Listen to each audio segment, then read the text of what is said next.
नमस्कार मित्रों, स्वागत है आप सबका भारतवर्ष इतिहास से आज तक में। शासकीय ठाकुर रणवत सिंह महाविद्यालय रीवा के हिंदी विभाग द्वारा आज दिनांक 11/12/2022 को महाविद्यालय के मुख्य भवन के कॉन्फ्रेंस हॉल में भारतीय भाषा समिति शिक्षा मंत्रालय भारत सरकार के निर्देशानुसार भारतीय भाषा उत्सव के अवसर पर कार्यक्रम का आयोजन किया गया। कार्यक्रम का उद्घाटन कार्यक्रम की अध्यक्षता कर रहे महाविद्यालय के प्राचार्य डॉक्टर आर.पी. चतुर्वेदी द्वारा किया गया। कार्यक्रम की संयोजक डॉक्टर क्षिप्रा द्विवेदी ने कार्यक्रम में मंच से अतिथियों का स्वागत। आपको अंदाज लग जाएगा कि इस कार्यक्रम को मनाने का जो निर्णय लिया गया है सरकार द्वारा, वो कैसे देश को इस सूत्र में पिरोने के लिए कार्यरत है और यह महत्वपूर्ण है। उसका आओ गाएं वंदे मातरम, भारत माँ की वंदना करें हम।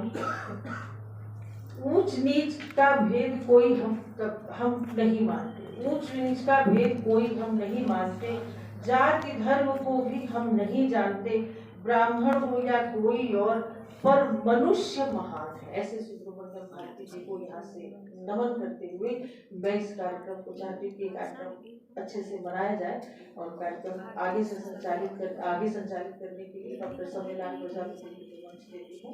धन्यवाद।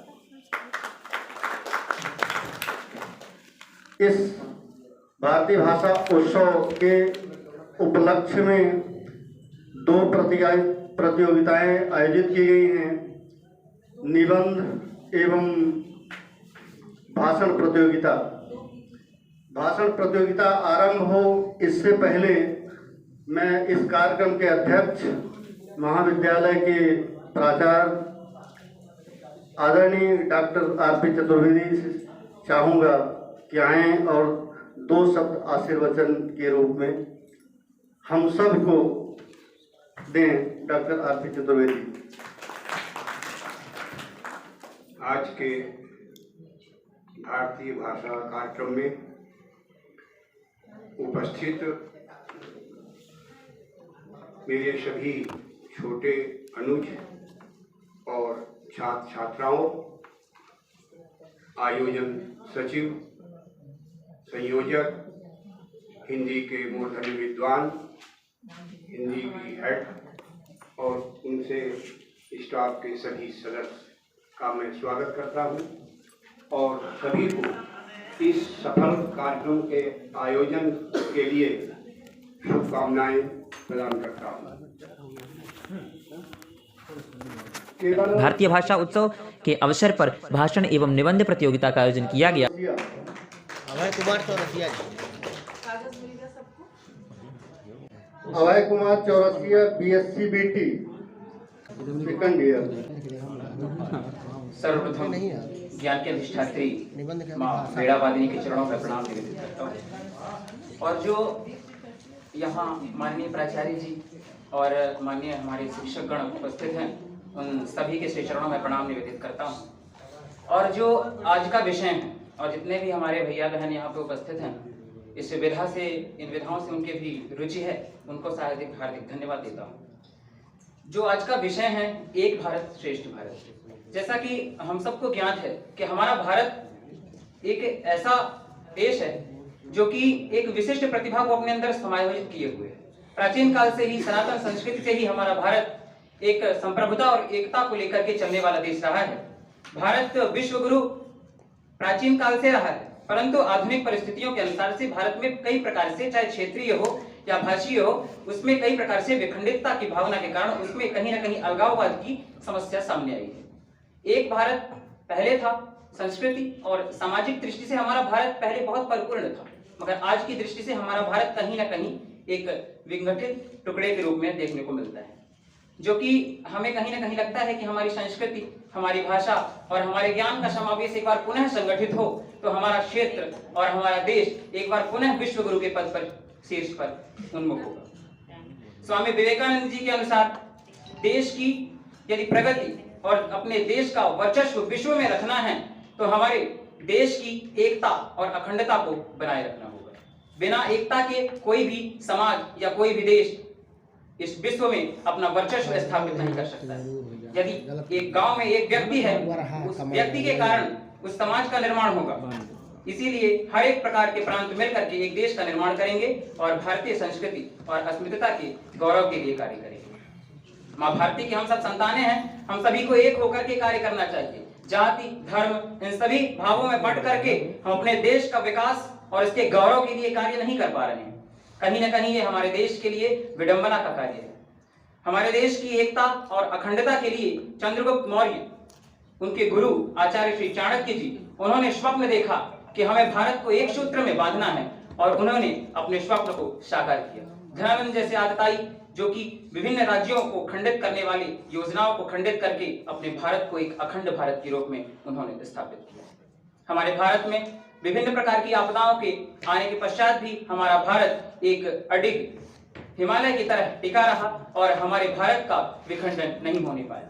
मुगल साम्राज्य के दौरान भी सभी राजा जब अधीनता को स्वीकार किए तो राजस्थान की धरती महाराणा प्रताप जिनके पुत्र, उनकी माटी को कोई भी अभियान के अंतर्गत अकबर हथिया नहीं पाया और वो एक स्वतंत्र राष्ट्र के रूप में अपने राज्य को स्थापित किए रहे और ये उनका गौरव है। और आज हम इसी के बलबूते उनको याद करते हैं कि वो अपनी स्वतंत्रता और अपनी अस्मिता के लिए, अपने गौरव के लिए एकता और अखंडता बनाए रखें। इसी के साथ अगली पंक्तियों में यदि हम बात करें तो अपने क्षेत्र जो आधुनिक भारत का इतिहास है या आधुनिक भारत जो है हमारा, आधुनिक भारत में कई प्रकार की प्रांतीय भाषाई विविधताओं के कारण हमारा देश थोड़ा सा अलगाववाद की ओर जा रहा है। विभिन्न क्षेत्रों की भाषा और प्रदेशों की भाषा के कारण हमारा क्षेत्र अलग अलग सा अनुभव करता है।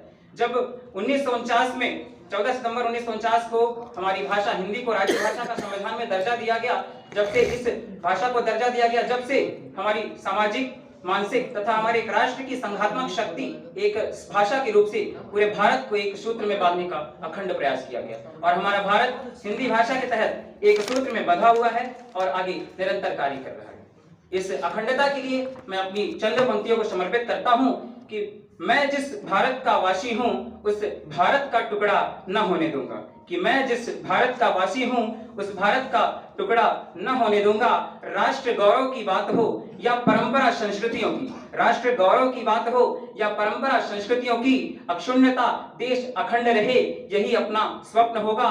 देश, समाज, विकास और इतिहास का काल, भूगोल सभी में समा जाएं, अपना भारत अखंड होगा, अपना भारत अखंड होगा।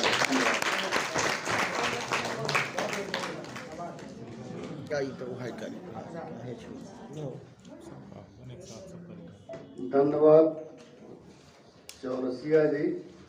अगले प्रतिभागी हैं Ritesh Namdev, BA 3rd semester.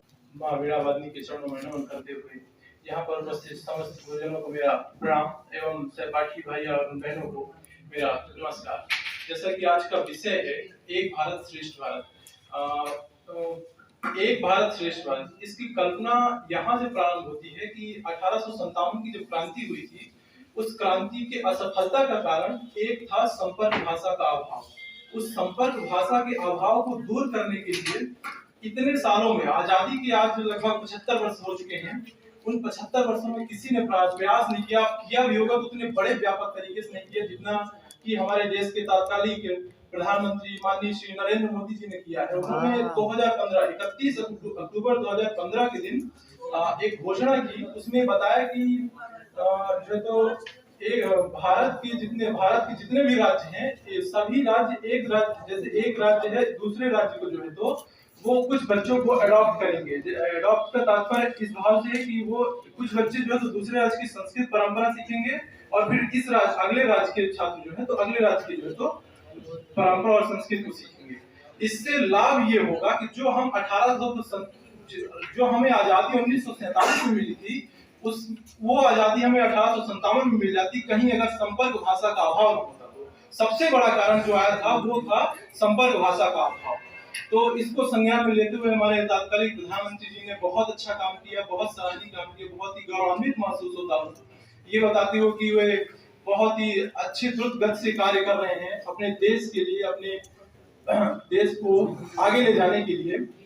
इसी कड़ी में मैं बताना चाहूंगा कि ये एक भारत श्रेष्ठ भारत, इसकी जो नींव रखी गई थी, इन सरदार वल्लभ भाई पटेल जी की याद में ये नींव रखी गई थी कि वो जैसे कि भारत को एकता और अखंडता के धागे में जो उन्होंने पिरोने का काम किया था, वो शायद ही कोई और कर सकता है। इसीलिए शायद उन्हें लौह पुरुष, भारत का लौह पुरुष कहा जाता है, आयरन मैन ऑफ इंडिया कहा जाता है, क्योंकि उन्होंने उस समय रियासतों का विलय जिस प्रकार से भारत में किया था वो वास्तव में सराहनीय है, वास्तव में प्रशंसनीय था। उनके योगदान को हम कभी नहीं भुला सकते हैं, उनके उस पावन सानिध्य को हम कभी नहीं भुला सकते हैं। भारत अक्षुण्ण है, भारत हिमालय से लेके हिंद महासागर तक फैला हुआ एक ऐसा ईश्वरी प्रदत्त देश है जिसे स्वयं देवताओं ने बनाया है। उसकी गरिमा को, उसकी एकता को, उसकी अखंडता को जितना हम चाहते हैं उससे कहीं गुना आगे जाए वो, ऐसी मेरी कामना है। बहुत बहुत धन्यवाद। जिसमें महाविद्यालय के छात्र छात्राओं ने बढ़ चढ़ करके हिस्सा लिया। निबंध प्रतियोगिता में भारी मात्रा में संख्याएं रही और छात्र छात्राओं ने उसमें हिस्सा लिया। भाषण प्रतियोगिता का परिणाम कुछ इस प्रकार रहा। प्रथम स्थान पर अभय कुमार चौरसिया, द्वितीय स्थान पर रितेश नामदेव एवं तृतीय स्थान पर नीलम सिंह ने स्थान अर्जित किया। इस प्रकार इस अवसर पर कार्यक्रम का संचालन डॉक्टर समयलाल प्रजापति एवं आभार डॉक्टर ब्रजेंद्र कुशवाहा जी ने किया। भाषण प्रतियोगिता के निर्णायक doctor Shankhvati Khare, doctor Urmila Verma, doctor Ramesh Pathak रहे। कार्यक्रम में doctor Urmila Verma, doctor Ranu Tiwari, doctor Brajesh Saket, doctor Kamlesh Mishra, doctor Praveen Pathak, doctor Dayanand Chaurasia, doctor Shashi Mishra, doctor Ashutosh Shukla, doctor Jyoti Pandey, doctor Nirmala Pandey, doctor Kalpana Mishra, doctor Priyanka Pandey, doctor Tarannum Khan एवं समस्त छात्र छात्राएं उपस्थित रहे। संयोजक डॉक्टर शिप्रा द्विवेदी। आगे की न्यूज के लिए जुड़े रहिए भारतवर्ष इतिहास से आज तक के साथ।